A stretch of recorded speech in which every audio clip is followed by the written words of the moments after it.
Again, special thanks to our friends at this company who are nice enough to send us this rotary pill dispenser. Little look around the side of the box here, how to use it on the back, and what the package contains. So let's cut the seal and open it up.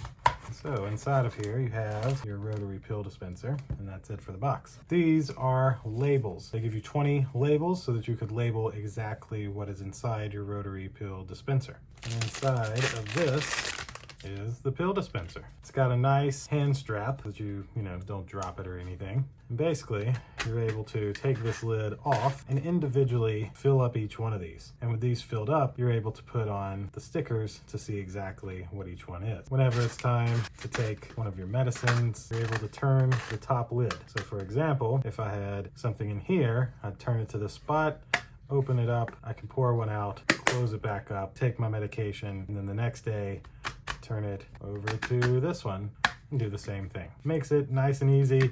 You could do it like a Monday, Tuesday, Wednesday, Thursday, Friday, Saturday, Sunday ordeal if you wanted to, or if you just have multiple that you have to take and you're going on a trip, you could fill them up in here, label them with the stickers, and be able to make sure you take all your medication. Nice, easy, simple rotary pill dispenser. Thanks again to this company who was nice enough to send this to me to unbox and demonstrate for you. Thank you all for watching. We'll see you in the next one. Deuces.